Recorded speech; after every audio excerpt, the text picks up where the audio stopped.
I'm John Furrier here in our Palo Alto CUBE studios, your host.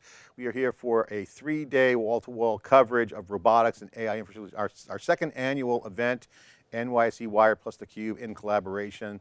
The network's growing, the content's organic, and the experts are all here in-house. But we have one coming in remote, Bill Tye, who's a venture capitalist, seasoned venture capitalist, I should say, CUBE alumni, of course, board chair of Hut 8, really instrumental in not only in the Bitcoin mining, but the internet infrastructure, next generation. Bill's joining us here. Sanjay Gupta, chief strategy at Auradine's here.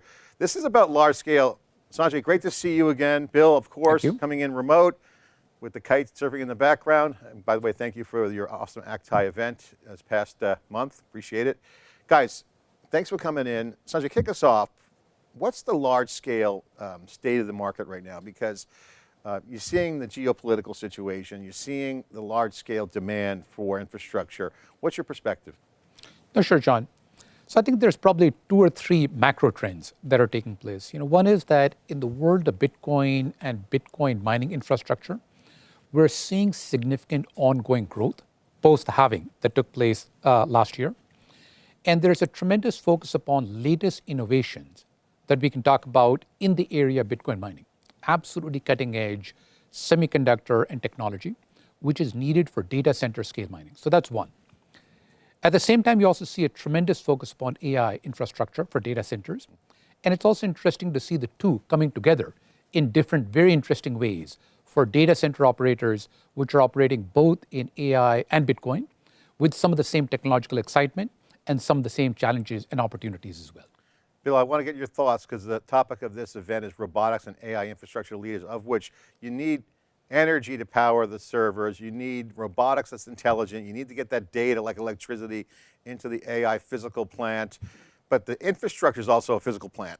So, the large scale infrastructure is booming. What is your take right now as you look at the demand curve right now for infrastructure? I mean, it's not a day goes by where you hear about another $20 billion data center deployment. The demand on the token side is massive, and then the robotics engineering is getting stronger, and the decentralized infrastructure is continuing to thunder away. The AI tailwind is magical. What's your take on all that? I'll tell you, this is one of the biggest demand waves our whole society has ever seen. If you think about the demand load now, presented by just the AI data centers or data centers in general that have been announced over the next 5 years. Some estimates would say that to fuel the data centers that have been announced and funded for the next 5 years, it's the equivalent energy consumption of 40 million American homes. And there's around 100 million American homes that have been built over many, many decades. So that's all going to happen in 5 years. There's some estimates that are a little bit higher than that. Eric Schmidt was testifying in front of Congress saying that to meet the demand for AI, the US would need 27 gigawatts by the end of 2027, which is not that far away, literally just a couple of years. That's 27 nuclear power plants. And to meet the demand by 2030, it's another 63 gigawatts or 63 nuclear power plants. We can't build them fast enough. So I think we have stress coming onto this system that was totally unexpected in a world where our infrastructure to provide energy is kind of 100 years old. So I think it's a big gating item. And I think there are a bunch of industries that are around the data center area like Bitcoin mining that can help provide a little bit of load balancing, some demand metrics to provide incentive for producers to put up the CapEx to do things like very large hydro plants or nuclear power plants. You don't want to build those unless you have customers. Those customers will be there. AI demand goes up and down. You want something that's going to be a load balancer that's constantly taking energy, and Bitcoin mining can be part of that. Yeah, Bill, I love that reference to not the unforecasted demand and the uncertainty. Sanjay, you're in strategy, you got to play the chess game, think 3 moves ahead. Bill, I remember when you did Hut 8 investment, that was a long time ago by these standards.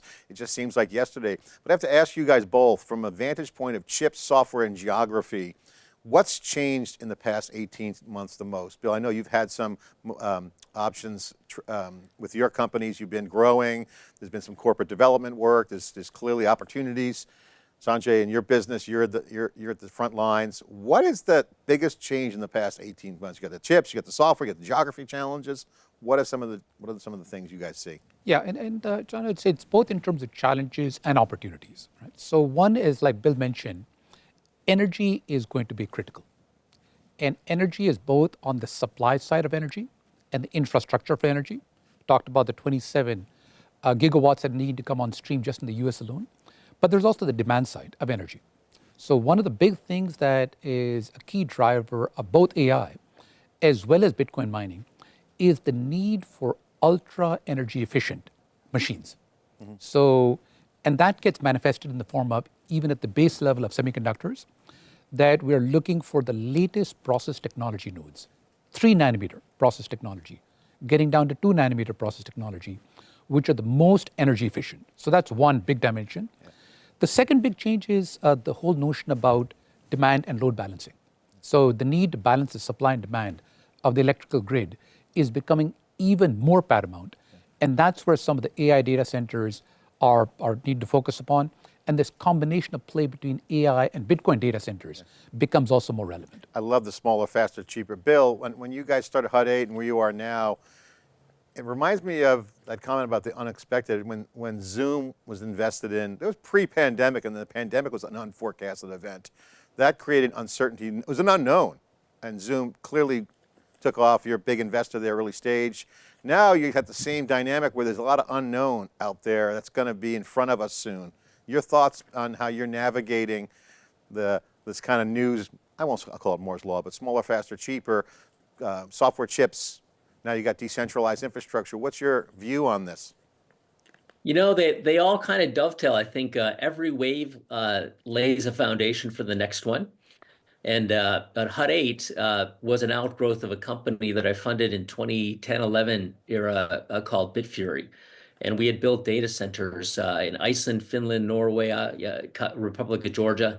I'd say some of the major changes that you were kind of hinting at. One of the big changes is the change in the political environment and the acceptance, therefore, of cryptocurrency related things that has kind of unleashed that industry to grow. I mean, it was growing fast anyway, but I think the gloves are kind of off in terms of building out new infrastructure. That, I think, is a precursor and a big positive for what's happening with AI, because the scale at which the Bitcoin mining operations had been working to laid I think a lot of the foundation for how data centers are constructed and built today that are appropriate for AI. In the 90s, back in the internet build out, I was also the founder of a company called iAsiaWorks that built data centers in 10 countries to lay out the internet foundation. At that time, we would build energy density of 15 kilowatts per 6-foot rack. The AI build outs today, some of them are 200 to 500 in extreme cases, kilowatts per rack. That's a huge step up. If we hadn't had in between those two generations, the build out of the data centers for things like Bitcoin mining, I don't know if the technologies to deliver that energy would have been readily available. You know, the energy density in Bitcoin is basically, it's one of these things where the more the better. So if you can put, you know, huge amounts to any 6-foot rack with the appropriate silicon that Sanjay was talking about, your productivity is just a lot higher. So I think it's just been amazing to see the utility of what happened in the Bitcoin mining sector lay the foundation for what is happening with AI today. You know, that's a great point. I'd love to get your thoughts, Bill, and then Sanjay weigh in too, because like Bitcoin represents money, programmable money, it's been talked about. But then you add AI to it. Now you have data centers as computers, and what came up yesterday on our kickoff day 0 panel was this idea of sovereignty as not just, you know, competitiveness and for run data in your country or in your geography, but like wealth creation and entrepreneurship. So energy is bounded here, right? So bounded by energy.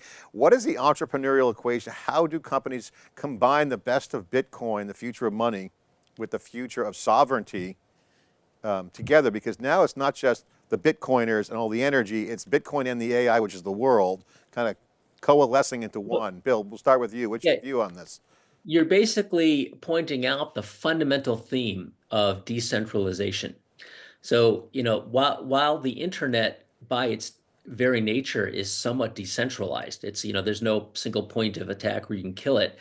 It was primarily a US phenomena at the start. So you could almost look at it as sort of like a neural network system, a system of neurons and nerves where there's a distributed set of nerves going around the world, but they all lead back to Silicon Valley in terms of, the Googles and Facebooks, and then Amazon's not Silicon Valley, but basically a US centric thing with little extensions and little pods, outside in other countries. As we move towards the notion of what you talked about, sovereignty over your currency, over your energy production as a result, because currency and energy are the same thing today in digital currency. You've got the spread now where there's major nodes being built everywhere in the world. I think because of the US SEC suppression of cryptocurrency for 10 years, that forced a lot of the development to be outside. So that basically forced it to spread quickly. And then you've got the AI boom now, which again looked a little bit like the internet boom, started as a US thing. It's starting to be decentralized. And I think as nation states think about what they need to do in AI, every credible, well-financed sovereign government, particularly look at what's happening in the Middle East, they are building massive capability in AI everywhere at the center part where you're doing the training and things like that. But soon we're going to move into this world of inference. So as you talked about robots and other self-driving cars and things that take AI at the edge, there's going to be another wave of edge network development that takes it yet a further step in terms of decentralization. Sanjay, weigh in on this. It's a whole nother level of network piece. The geopolitical access is going to change. I think this is going to be it's a very exciting and different times. And I've seen that cycle evolve over the past 35 years that I've been in the industry. But let me just start with one point earlier. You talked about Bitcoin converting energy into economic value. AI is actually doing the same. So in different forms, it's actually taking large amounts of energy and converting it in different forms to economic value.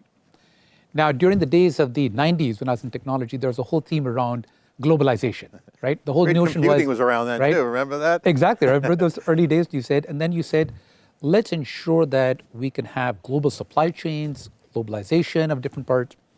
There's a notion that now the output represents real economic value.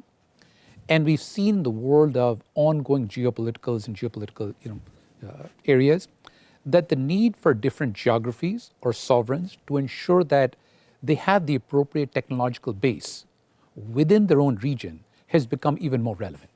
So therefore, you're seeing a lot of drive, for instance, within the US to ensure that critical technologies in the US, you're seeing data centers, a lot of push on data centers. The same thing in, like what Bill is talking about, you see different countries around the world saying we need to have sovereign data centers for both AI as well as potentially Bitcoin mining or anything else that creates energy into economic value. And that is going to be, I think, an ongoing trend that we're going to see now. And the themes that came out of Bill's Actai Maui retreat was also similar. You heard democratization, transparency, geopolitical, but when you look at how network computing is, there are nodes in a network, Bill. So you have a local node in a country, you don't know what the entrepreneurship is going to look like there. So you say, okay, assume value creation happens. That's going to spawn entrepreneurship. So while the debate is all the jobs going away, Sanjay and Bill, it's like there's all another side of the coin, which is what will be created. So share your thoughts on the value creation, value extraction piece, because if you guys continue to do your job with the energy and the compute and building out the systems, that's going to enable a new class of software, a new class of methodologies, tackle the unknown, create new opportunities. Bill, what's your vision on this? Because you have a great eye around the corner. I know it's unknown, it's a little foggy right now, but entrepreneurship will thrive. What do you see evolving? You make big bets early. Yeah, it's, well, we're in front of some incredibly societally transformational things at the moment. And when you go down to the level that you discussed at the very foundational level, what is currency? currency is basically stored excess productivity, right? If you think about the old feudal days where you had farmers growing grain and you had extra, you stored that, that became tradable. And then you would represent those bushels of grain or whatever it might be, or excess cows or whatever, with another form of currency in either paper or a rock or pebbles, shells, feathers. If you read Neil Ferguson's Ascent of Money, which is, I think, a incredible read for people that want to understand, what is money, what is currency. So if you think about what is the exchange mechanism of stored excess productivity and how do you unlock productivity, we're in a world now, we've been in a world now for about 10 or 15 years, 15 for cryptocurrency and maybe longer in AI, but the methods in terms of tokens, that's more recent. We are, as a technology society today, generating currency by creating these digital assets, whether they're Bitcoin or Ethereum or Solana or meme coins. We're also generating in AI the unlocking of productivity in tokens. And if you look at the, Jensen is always talking about the growth rate of token generation.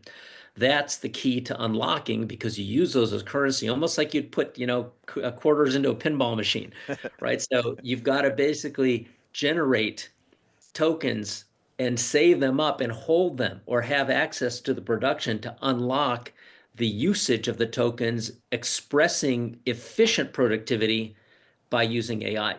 So we're redefining currencies, we're redefining productivity, we're redefining stored value, we're redefining our economies as we speak. Yeah, I mean, I like to highlight the entrepreneurship, Sanjay, because what Bill pointed out is, as the table stakes get done, as the utility of value can be happen and then extracted, tokens, you got tokens on the crypto side, you got tokens on the software side. So it's a token economy. The infrastructure. Yeah, let me chime in, John, one more before Sanjay. So if you think about when you redefine currencies, you redefine everything about handling them and payments infrastructure. So look at the boomlet happening right now in fintech and cryptocurrencies generally. Look at the recent IPOs. What is Circle valued at today? I don't know if it's 30 billion or 50 billion, and you've got Gemini coming public. So you've got this entire world that did not exist 10 years ago in decentralized finance, ways to handle all of that value, ways to unlock that value. So the entrepreneurial sector, there's a lot of it happening in that segment as well. Yeah, commerce is online, and you have to see the opportunities and capture them. That's why I'm so bullish on the entrepreneurship equation right now. But if you don't move the bits around, you got to get the job done. No, sure. So John, I'll just come back to the theme around opportunity for entrepreneurism within this new economy, so to say. So I'll just build on what Bill just mentioned. I said there's been if I look at even just in the past 10 years, the types of opportunities, I'll give you, probably 4 key illustrations of that, right? So one area is the whole area around ultra high-speed networking that you need to connect in the AI data centers. The same thing is true in other data centers. That did not exist till a few years ago. So the need to actually move terabit speed, hundreds of terabit speed, that is one area. Optics technology is another big boom area. We were at the Global Semiconductor Alliance award ceremony last year, a number of companies and teams in that. The whole area around energy efficiency is a new area that has spawned up in the past few years. And the fourth is cooling technologies, where, for instance, just in the past few years, we have been really at the forefront of some cooling technologies. Like Bill said, in a rack, earlier in a data center rack, you just needed to cool 10 to 15 kilowatts in the entire rack. We launched a direct liquid cooling product just in the past few months. We are cooling within one rack unit 10 kilowatts. Mm-hmm. That itself corresponds to 300 to 400 kilowatts of cooling in one rack itself. These are all opportunities that the need was not there, and these are spawning new entrepreneurial ecosystems that did not exist even 10 years ago. And this highlights the theme of robotics and the AI leaders, Bill, because the physical world is coming together with digital, and if things are digital, it could be hacked, right? So you have to have, some really tight security. You got to have high performance. You got to have the cooling and the power, all in the robots too, whether it's manufacturing or a robot that's helping me out at the house. But you got to power it too, so you need the network, you need the components. Bill, this is a shift just you are the first employee at TSMC. What's your view on the hardware side? Because now you got first-party integration of digital, physical now coming in. You're going to need the computer vision. You're going to need the power and cooling. You need the bits. You're going to need that maybe even vertically integrated robot. I mean, so heterogeneous, homogeneous. I mean, are we going to be living, cats and dogs living together kind of in one moment here? Well, yeah. So I think, if you think about the progression of what networks have been able to handle over the decades. So, of course, the electronics, moving the electrons, which meant expressing them in bits. In the very, very early days, if you're old enough to remember those first browsers you used and how slow they were, it was kind of, there was a big step using things like word processors, right? So you're expressing text and then data and voice. So what, obviously text, voice, video, and the more data you can handle, because all those are forms of data, the more value you can transmit in the same period of time. And now that's reaching the humanoid robots and self-driving cars. So the extensions that are basically using those delivered bits to deliver productivity, time savings, advancement of our economies, it's getting better and better because of all the things that Sanjay talked about. Because without the photonics and the high-speed SerDes and networking technologies, the intense low, kind of low-power silicon in those data centers, moving bigger chunks of value in the same amount of time, we wouldn't have the world coming that we have coming today. And of course, if you think about the stability of economies, and sometimes I feel like, the world is becoming a more unstable place. I don't know if that's true or not, but it's really about providing economic security for people and their nations. And to the extent that you can grow your GDP, it's all about increasing productivity per person. And it's all going to happen because of the movement of bits.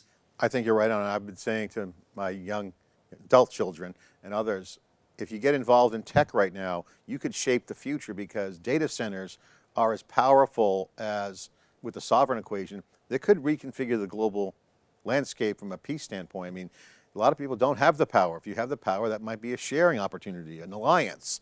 So I think there's going to be some real changes around how we see this, because a robot is a connected network device, but it's also a data center.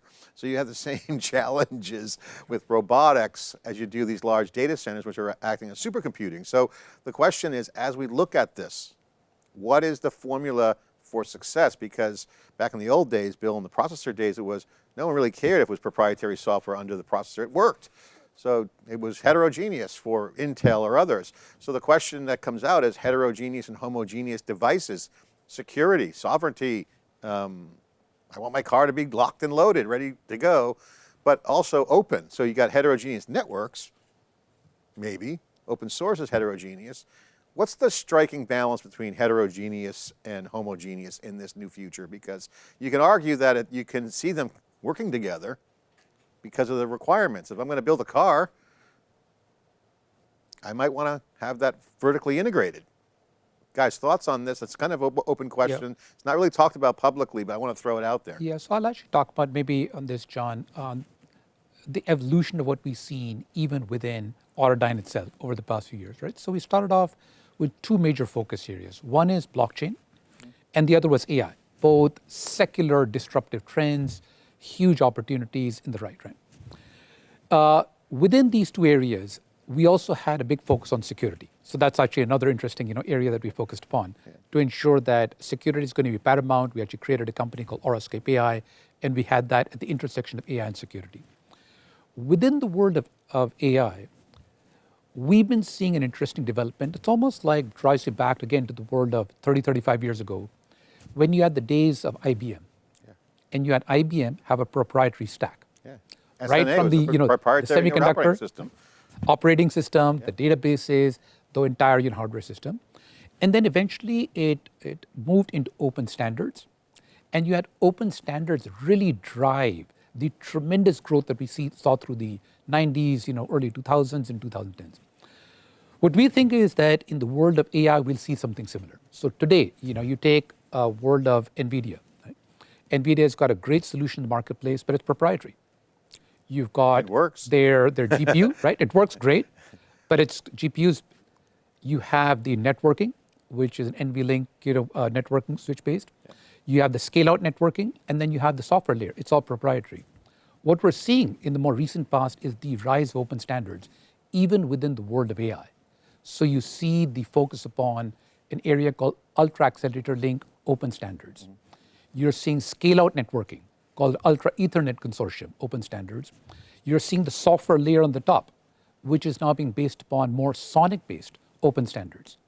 So, it's still early days, but Well, if you take the knowledge, everyone you knows can I'm actually see the biased open on on open that. standards. Bill, you know me, I love open standards. I think that's the way to go. However, the argument could be, if I'm a builder, I will develop something. I might want to have, I guess proprietary, but that's the wrong word. I might want to create value and just have it contained, but it's running in an open environment. So this is, again, I'm throwing it out there, Bill. John, I think that always happens at the beginning of new industries because typically you have a bunch of humans that are experts in their field and they're so far ahead of everybody else, or far enough ahead of everybody else, that they have to solve every problem by themselves. Think about what Tesla did with electric cars. There were other electric cars before, of course, but they solved a serial set of problems. And like Sanjay was talking about with IBM or digital equipment, those were giants that did their own silicon, their own assembly, their own operating systems, their applications, sales, service, support, because they had a unique architecture at the time. But we live in a world of entropy, and there's always pressure. And if you've got a multivariate equation that's stacked, if any of those layers has entrepreneurs in them that do something a little bit better, there's economic pressure to horizontalize. And in the case of IBM, it became Wintel, right? So you had the processor layer open up, you had the operating system layer open up, a bunch of applications developers that Microsoft ended up taking over, but eventually things become more economically efficient. And look at the silicon industry. Intel, it was the king of the proprietary stack. Architecture, manufacturing, design, silicon, all the way up and down in that area. Now TSMC has carved out they're the king of the horizontal manufacturing piece, and there's a whole nother world of design economy sitting on top of that. So I think you're right, John, that it's going to start with companies, say like a Figure.ai, that are doing everything in robots.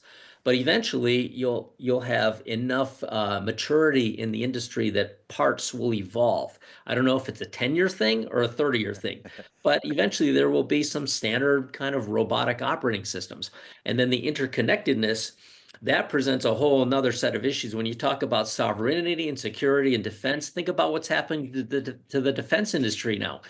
Certainly you will still need human soldiers, but how much of that is being replaced by drones now? And like the computer business went from $10 million mainframes to $1,000 PCs, and many of them, what's going to happen to these big jets at 30 or 40 or 50 million or more in the face of $1,000 drones? Swarms of drones, I think, are going to win in the end if they're handled right. So I think we are in a world of fundamental entropy, enabled by technology towards a path of decentralization, but it's all going to be networked. So back to your point again about internetworking, now we've got a world where you can almost look at the digital networks as sort of like a human nervous system in a body, where you've got this connected set, you've got a little operating system for your hand, one for your feet, one for your legs. They're all tied together and they're all kind of connected to a central decentralized set of neurons in your head. That presents a set of security issues that we haven't seen yet, because you could have viruses enter somewhere and spread across that network and do crazy things like, that movie the Obamas produced with the Tesla cars all. I think that the fear of having Chinese cars here, that suddenly in a war, someone flips a switch and all the cars just drive themselves and crash on freeways and disrupt our transportation system. And if you were running a country and you really wanted to do a war today, you see the war in the Middle East where they're trying to bomb nuclear power plants. You wouldn't do that if you were attacking the USA. You would just find every major data center of Amazon and drop bombs on that, and America would stop, right? So they got satellites too. Yeah. Guys, great insight on the open versus, I think, industries do go vertical. Great insight, Bill. Just to wrap up, I want to just find out what you guys are working on. You guys are experts, leaders in the industry. Share what you're working on right now, because the robotics, AI infrastructure, decentralization, Bitcoin for money, the confluence of all these things coming together presents great opportunities and challenges, but the future's unwritten right now. Sanjay, start with you. What are you working on? What are some of the things your company's doing? Can you share some notable breakthroughs? Sure. So John, our company was set up to really take care of two major disruptive forces, like I mentioned. One is around the world of blockchain, and the other is the world of AI. And the two are somewhat interconnected. In the world of blockchain, we focused upon Bitcoin and really driving the forefront of Bitcoin on a few key areas. So there we're focused upon absolute latest age energy efficiency. We're focused upon the ability to actually move your energy up or down in response to the energy ecosystem as well. We're involved in new types of cooling. We just launched a new hydro or direct liquid cooling system that I mentioned, can cool 10 kilowatts in one rack unit itself. So that's where a lot of innovation that we're actually focused upon. In the world of AI, we're focusing upon infrastructure and the need for critical infrastructure in the form of ultra high-speed networking. So we're actually focusing upon ensuring that you can allow multiple GPUs to interconnect at ultra high speed, form what is called a coherent memory stack within that, and the ability to actually manage that in form of open software on top of that as well. So it's a very exciting time between both them, and then we're also focusing upon the interplay of taking cooling technologies from blockchain to AI, energy load balancing from one to the other is what they're focusing upon. So again, we think that both are tremendous opportunities areas, but both in the area of disruptive infrastructure technology. It's interesting, Sanjay, because like all the hot software conversations I love to have, what's the future operating system? Bill was kind of hinting about the openness of it. It's all networking. The software actions and networking, because you got to connect all these large scale systems together. So the software in networking is super hot because it's controlling and linking things, connecting the data, loading the data. It's like, sounds like an operating system to me. Well, one thought just on that is the analogy I often give is that if you have the basic core processing, take in the case of AI, GPU, if that's like the car and you're trying to develop faster and faster cars, you need the highways and the interconnects between that. If you don't have the highways and you have potholes on the roads, you're not going to be driving your ultra fast car very, very fast. So that's what we're focusing upon, to create that highway ecosystem, that city ecosystem, to allow these cars to interconnect and move around. We know they're going to definitely have guardrails, because that's the #1 conversation in AI. Bill, I want to get your thoughts on what you're working on. Hut 8 is transforming. You have multiple business opportunities ahead of you. You're obviously doing some great investing. What's the cool breakthroughs you're working on right now? What's cool and relevant in your world? Yeah, I'll mention three things. One is, as representing Hut 8 as chairman here, we are migrating what started as a Bitcoin mining company into an energy infrastructure company. So we basically taken our Bitcoin mining assets, dropped them down into a subsidiary. That subsidiary is called American Bitcoin. The Trump family owns 20% of that. We own 80, and we're going to do a set of raises, of course, to turn that into a separate publicly listed company, preserve the energy infrastructure. We've moved from kind of a gigawatt of energy under management to now 12 gigawatts plus at Hut 8 at the parent level. And we've taken our GPU data centers and dropped them down into another subsidiary called highrise.ai. So I think, I want to move to where the puck is going. And as John, as you know, I think his energy shortage is a big deal. So I think we want to be in that game first. I think the other really amazing companies, Canva, of course, John, you were in the room 3 weeks ago where Melanie pitched Canva to get her seed round done. Yeah. And that company has just been on fire. 8 years of profitability, growing at well over 3 billion run rate now, profitable for 8 years, and it's a company that really encapsulates a new economy. If you think about the decentralization of work and people all over the globe in a world where your storefront is online, whether it's a real store or your own persona, everything about you that's represented to the public world is done digitally, and Canva is that interface now that makes it really easy for you to explain what is your business, what do you do, and now they're driving also into productivity tools. The new suite of spreadsheets, no code, other products that they have just incredible. So I think not only will you be able to express who you are, you're going to run your business on Canva. And then lastly, I'd say the other area, I'm always looking for massive markets that are going through disruption. The biggest market that I'm addressing at the moment is US healthcare. US healthcare is 19% of GDP. So $1 out of $5 spent in the United States is spent on healthcare. You have organizations like CMS.gov that Dr. Oz just took over, $2 trillion a year of payments. And a lot of that is not done efficiently to the point that leaders in the payment space like United Healthcare reject 32% of all claims. Yeah. 100 million Americans are in medical debt. 60% of all bankruptcies happen because of medical debt, and CEOs are getting murdered because the system is so messed up. If that isn't an area that speaks giant problem to solve, I don't know what is, where there's people getting murdered. So we have a little company called Dyad.net that's growing 10 to 15% per month, every month, that does a semantic AI healthcare solution that provides a visual graphical analysis based on a diagnosis of all the possible things that could be tied to the things a doctor sees, ties it to the insurance coding, and makes sure that the things that are recommended are generally correct and less likely to be rejected. So we want to make that whole system more efficient, prevent all these bankruptcies, and hopefully no more CEOs get murdered. And you think about the efficiencies, you get the infrastructure, critical infrastructure down, the compute, storage and networking and database, and decentralize it, and then all that productivity gain with AI coming in, Bill. I mean, it's a huge, if you're an entrepreneur, you want to look, your eyes are wide open. You're running at that problem. So great call out there. Bill, thank you so much for coming in remotely. Sanjay, great to have you in person again. Great to see you, and we love what you do. Make things go faster in the networking side as well, and the blockchain work. Good spot you're in. Thanks for coming on. Thank you very much. Thanks, John. Bill, thank you so much. Thank you, John. Thanks, Sanjay. Okay. Thanks a lot, Bill. I'm John Furrier here at theCUBE for the robotics and AI leaders, sharing their thoughts, opinions, and commentary, and analyzing the market and presenting opportunities for folks out there, companies, society, countries, entrepreneurs. That's what we do here at theCUBE. I'm John Furrier. Thanks for watching.